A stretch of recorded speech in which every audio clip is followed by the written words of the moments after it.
Good morning, ladies and gentlemen. Well, this morning here at least, and hope you're having a good day. This is another presentation from Lizard Learning and Hot Rock Tutoring, and also from my dog who's since passed away, and we'll meet him later.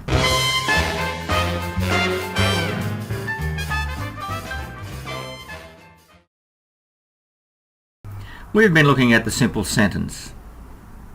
As you can see, the simple sentence has capital letter to begin with, full stop at the end. The sentence is what we're talking about. The sentence, we'll tell you why it's a simple sentence later. A sentence is a complete idea. We can't just say the dog. We can't just say ate my homework as separate parts. Together they make a complete idea, a sentence. The dog ate my homework. Okay, we understand that. Good. Let's move on.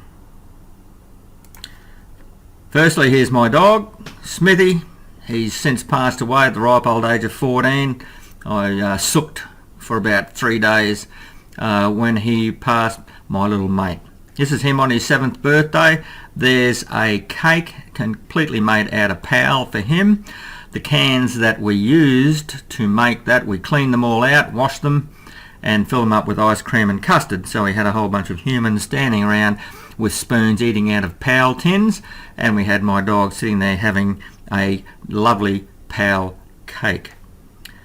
What's that got to do with things, you may ask? Well, might be the subject about what we're talking about, a dog.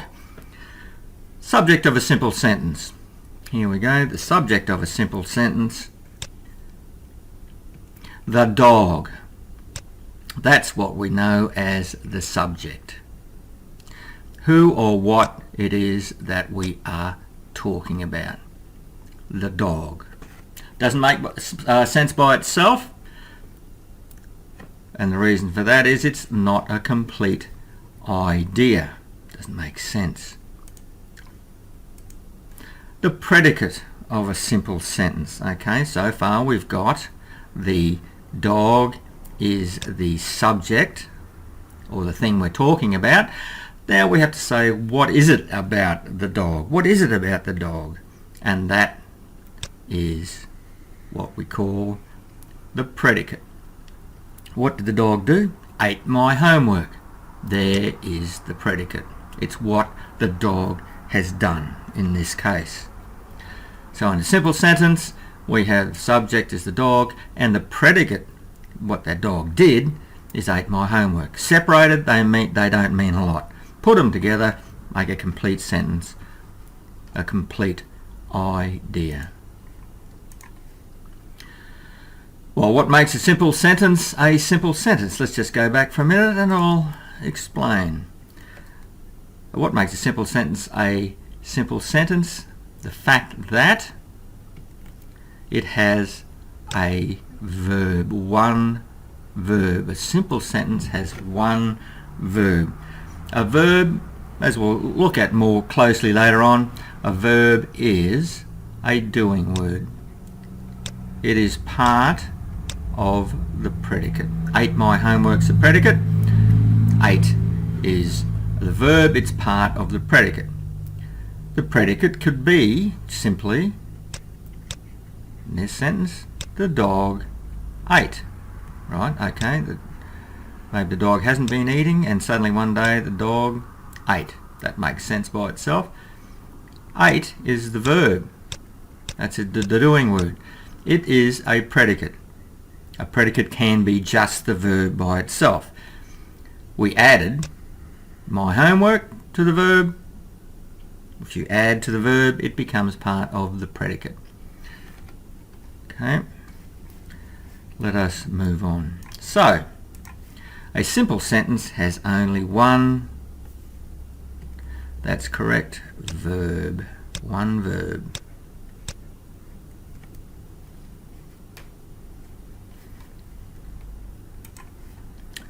We can add to a simple sentence.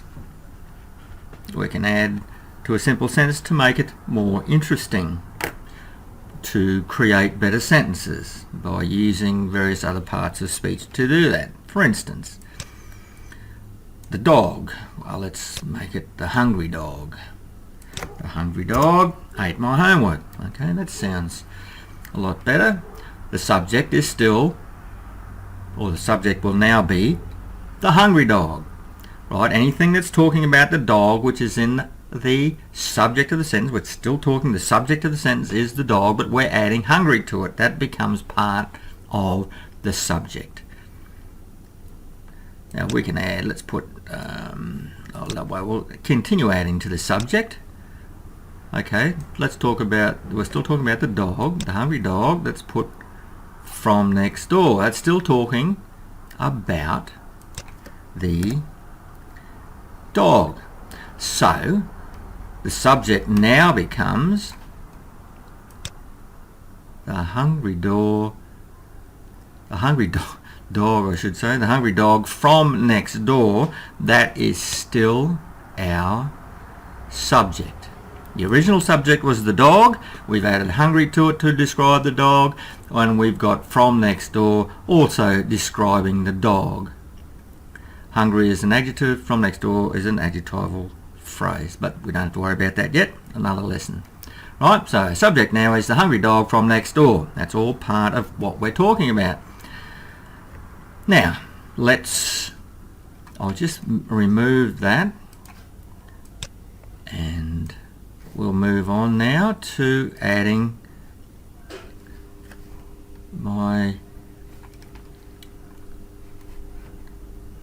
let's just take English, and we can move that to the predicate. Predicate is ate my homework. I've added a word to describe the homework. The original predicate, what the dog did, is ate my homework. Now I'm adding English to the homework. What sort of homework? What's English homework? But it's still part of the predicate.